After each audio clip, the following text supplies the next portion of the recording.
팁 중요하죠. 하지만 이게 참 말로 설명하기 쉽지 않은 내용입니다. 저도 다른 유튜브 영상을 보니까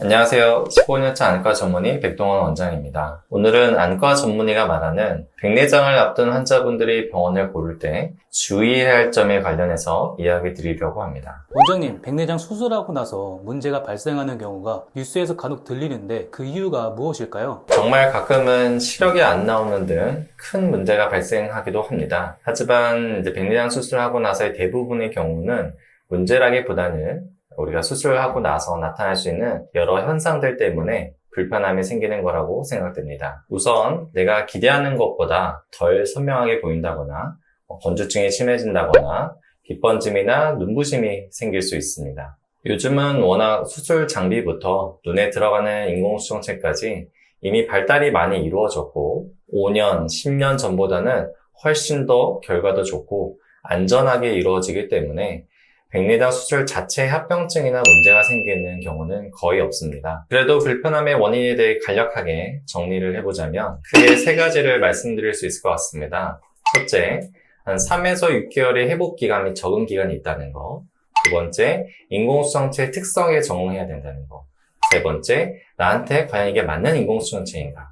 이렇게 세 가지가 있겠습니다. 첫 번째, 3에서 6개월의 회복기간 및 적응기간이라는 게 있습니다. 백내장 수술 이후에는 눈이 회복할 시간과 인공수정체에 적응할 시간이 필요합니다. 대부분 수술 전에는 백내장 때문에 보이는 게 편하지 않았기 때문에 수술 직후에 갑자기 밝고 선명하게 보인다고 느낍니다. 하지만 3에서 한 6개월 정도의 회복 과정 중에서는 시력도 계속 변하고 건조증도 생기고 인공수정체로 인한 눈부심이나 빗번짐이 느낄 수 있습니다. 두 번째, 인공수정체의 특성에 적응을 해야 됩니다. 우리 특히 다초점 인공수정체의 경우는 눈으로 들어오는 빛을 나누어서 먼거리, 중간거리, 근거리를 모두 잘 보이게 하는 렌즈입니다. 따라서 이게 세 가운데, 먼데, 중간, 가까운 데를 다 나눠야 되기 때문에 빛 손실들이 일어나기 때문에 안경 쓰고 보는 것보다는 선명도 면에서는 조금 저하를 느낄 수가 있습니다. 또한 다초점 인공수정체에는 여러 개의 링들이 삽입되어 있는데 이를 회절형 다초점 인공수정체라고 합니다. 링이 있어야 빛을 나누고 모든 거리가 보이게 되는 대신 이 링 때문에 눈부심이나 빗번짐을 느낄 수가 있습니다. 하지만 인공수정체 자체의 특성으로 인해 느끼는 불편감은 대부분 시간이 지나면 적응하고 호전됩니다. 세 번째, 과연 이게 나한테 맞는 인공수정체인가? 일반적으로 생기는 수술 이후의 불편함은 관리를 하거나 적응을 하면 조금씩 호전이 됩니다. 하지만 시력 자체가 떨어지거나 생활에 불편함이 너무 심하면 본인이 수술받은 인공수정체가 본인한테 적합하지 않은 렌즈일 수 있습니다. 저희 병원은 수술 전에 항상 설문을 통해서 환자분의 직업, 취미, 주 생활 패턴 등을 분석하고 이를 바탕으로 제가 직접 상담하여 환자분에게 맞는 인공수정체를 추천드리고 있습니다. 그리고 최종적으로 환자분의 검사 결과를 토대로 가장 적합한 렌즈를 선정하고 있습니다. 그럼에도 불구하고 불편함은 생길 수 있게 수술 전에 꼼꼼한 상담과 원장님들의 경험 및 노하우가 필요합니다. 원장님, 그럼 백내장 수술을 받을 때 실패하는 리스크를 감수하고 수술을 받아야 하나요? 전혀 그렇지 않습니다. 백내장 수술은 원칙만 잘 지킨다면 절대로 실패하는 수술이 아닙니다. 모든 사람들은 살아가면서 한 번은 백내장 수술을 받아야 합니다. 다만 어디서 누구한테 수술을 받는지가 중요할 것 같습니다. 백내장 수술에 있어 가장 중요한 것은 의사의 경험과 숙련도 그리고 환자를 진료하는 철학과 원칙입니다. 우리가 병원을 가기 전에는 알 수 없는 부분이라 어렵지만 어떤 점들이 중요한지 미리 알게 되면 진료를 받게 되면서 본인 스스로 느끼게 되는 부분들이 있을 것입니다. 저희 병원에서는 수술의 방향성을 결정할 때 중요시하는 몇 가지 원칙들이 있습니다. 환자의 니즈, 정확한 검사, 세밀한 상담, 적합한 렌즈 선정, 숙련된 의사의 술기, 수술 이후 관리. 이 모든 과정들이 경험 많고 백내장 수술의 전문가인 원장님과 1대1로 이루어져야 결과에 더 만족할 수 있습니다. 첫 번째,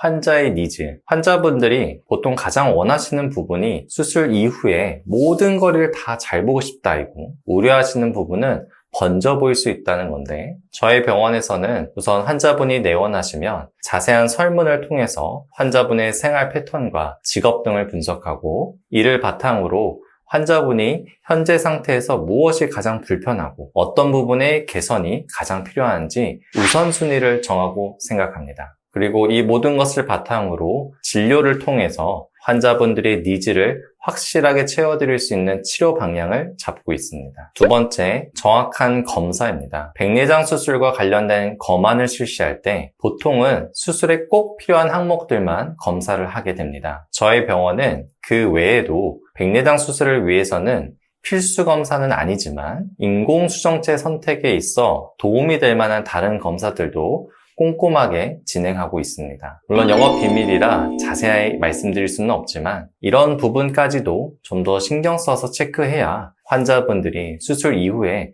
더 만족하실 수 있습니다. 백내장 수술 전에 여러 검사들을 하고 그런 결과들을 바탕으로 자세히 상담해주는 병원일수록 아주 좋습니다. 세 번째, 세밀한 상담이 필요합니다. 병원을 선정하실 때 수술을 직접 해주시는 원장님과의 아주 디테일한 상담이 중요한데요. 반드시 수술 전에 본인에게 적합한 인공수정체가 무엇인지, 그리고 왜 그런 선택을 하는 게 좋은지에 대해 원장님과 긴밀한 소통을 통해 수술의 방향성을 결정하면 좋습니다. 네 번째, 적합한 렌즈의 선정이 중요합니다. 결국 앞서 말씀드린 모든 중요한 사항들은 환자분에게 가장 적합한 렌즈를 선택해드리기 위한 과정입니다. 환자분들 개개인마다 적합한 렌즈를 고르는 과정에서 환자분 스스로가 납득이 되고 내 수술 이후의 삶이 예측이 돼야 올바른 선택을 결정을 하실 수 있습니다. 실제로 저는 환자분들에게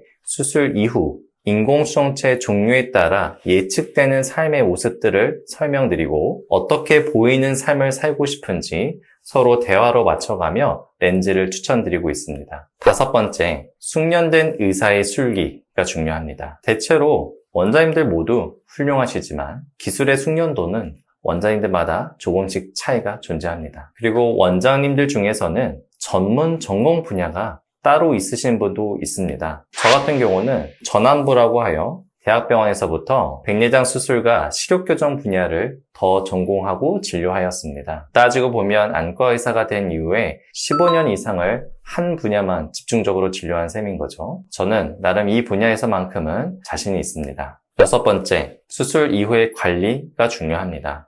백내장 수술 이후 관리가 잘 되는 병원의 특징은 수술을 직접 집도한 원장님이 직접 관리까지 계획하고 치료하는 병원이라고 생각합니다. 물론 관리 자체의 시행은 다른 원장님들이 해주실 수도 있지만 환자를 가장 잘 아는 사람은 수술을 직접 집도한 원장님이기에 누가 계획을 하고 진료하냐가 중요합니다. 요즘은 모든 병원들이 시설도 좋고 장비도 좋아서 병원마다의 관리 프로그램이나 장비의 차이는 크게 없습니다. 결국 중요한 것은 1대1 맞춤 진료 및 관리가 아닐까 생각됩니다. 저도 최대한 제가 수술한 환자분들은 제가 직접 관리까지 해드리려고 노력하고 있습니다. 환자분들도 병원을 선택하실 때 수술 이후에도 1대1로 맞춤 진료가 진행되는지 확인해 보는 것이 좋을 것 같습니다. 원장님, 그럼 그 팁에 대해 알려주실 수 있으실까요? 팁 중요하죠. 하지만 이게 참 말로 설명하기 쉽지 않은 내용입니다. 저도 다른 유튜브 영상을 보니까 많은 원장님들이 이와 관련하여 언급을 해주셨더라고요. 예를 들어 원장님 수가 많은 대형 병원이 좋다, 아니면 1인 안과가 좋다, 수술 가격을 공개한 안과가 좋다 등 많은 내용들이 들어있었습니다. 내용은 많은데 사실 저는 꼭 그렇게 생각하지 않습니다. 원장님 수가 많든 적든 누구한테 어떤 과정으로 수술 받느냐가 더 중요하고, 가격 같은 경우도 가서 누구나 상담을 받으면 자세히 가격에 대해서도 알 수가 있습니다. 다만 원장님들마다 모두 개인의 진료 철학 이런 게 있기 때문에 이에 대해 맞다 틀리다를 얘기할 수는 없습니다. 그래도 제가 이번 기회에 여러분들에게 또 팁을 알려드려야 하니 제가 생각하는 가장 중요한 팁들을 말씀드리겠습니다. 첫 번째, 1대1 관리 시스템이 되는 안과. 두 번째, 의료진의 전문성과 경험이 많은 안과. 세 번째, 환자 맞춤형 진료를 하는 안과. 네 번째, 원장님이 직접 환자와 상담 후 방향성을 결정하는 안과. 5번째, 무조건 좋다고만 말하지 않는 안과. 대형 병원이든 작은 병원이든 원장님과 환자가 1대1로 매칭이 되어 상담부터 진료, 수술 후 관리까지 모든 프로세스가 연결되는 것이 가장 바람직합니다. 간혹 원장님이 많이 계신 병원은 상담 따로, 진료 따로, 수술 따로, 수술 후 관리 따로 이렇게 진행되는 경우가 있는데 그렇게 하는 병원인 경우 환자의 결과에 대한 만족도가 좀 떨어질 수 있습니다. 이 부분에서 한 가지 팁을 드리자면 우리 내과도 소화기, 순환기, 호흡기처럼 전문 분야가 있듯이 안과도 작은 눈이긴 하지만 전문 분야가 다 따로 있습니다. 전환부, 망막, 안성형, 사시, 녹내장 등 대학병원에서 각 분야의 전임의 과정을 마쳐야 세부 분야의 전문의가 되게 됩니다. 특히 백내장, 시력교정 등은 대학병원에서는 전환부 파트에서 진료를 보고 있습니다. 저 같은 경우도 우리나라 최고 병원 중 하나인 삼성서울병원에서 전환부 전임의 과정을 마쳤고 백내장, 시력교정 이런 거 관련된 수술에 대한 많은 연구를 진행하였습니다. 백내장 수술에 있어 가장 중요한 것은 환자의 니즈를 정확히 파악하고 환자의 눈 상태와 내 생활 패턴에 맞는 인공수정체를 선택하는 것입니다. 얼마나 세밀하게 환자의 생활 패턴 등 니즈를 분석하고 이해하느냐가 중요하기 때문에 모든 환자에게 한 가지 종류의 일관된 렌즈만 쓰거나 정장식으로 마구마구 돌아가는 병원은 피하는 것이 좋습니다. 간혹 이미 어떤 환자들은 상관없이 그 병원에서 쓰는 인공수정체가 이미 정해져 있거나 원장님이 아닌 상담사가 렌즈를 미리 결정하는 경우가 있습니다. 그렇게 되면 환자 맞춤형도 안 되고 전문성도 떨어질 수 있으니 그런 경우는 피하는 게 좋습니다. 의료 분야라는 게 절대 100% 완벽한 술기는 없습니다. 다만 내가 불편한 부분이 얼마나 호전되고 개선되냐. 아마 백내장 수술에서는 그런 부분이 가장 중요하지 않을까 생각됩니다. 따라서 무조건 좋다, 무조건 잘 보인다 이렇게 말씀하시는 분이 있다면 한 번도 그 병원은 고민을 해보는 것이 좋습니다. 오늘 말씀드린 내용을 정리하자면 1대1 관리 시스템이 되는 안과, 의료진의 전문성과 경험이 많은 안과, 환자 맞춤형 진료를 하는 안과, 원장님이 직접 환자와 상담 후 방향성을 결정하는 안과, 무조건 좋다고만 말하지 않는 안과. 이 5가지 체크리스트를 병원 알아보실 때 꼭 잘 파악하시고 저희 병원이 아니더라도 이런 체크리스트에 맞는 훌륭한 병원 선정해서 백내장 수술 안전하게 잘 받으셨으면 좋겠습니다. 혹시나 이번 영상을 통해서 관심이 있으시다면 저희한테 오셔서 상담만 받으셔도 좋으니 한번 내원하시면 제가 친절하고 자세한 상담 도와드리겠습니다. 감사합니다. 지금까지 15년차 안과 전문의 백동원 원장이었습니다.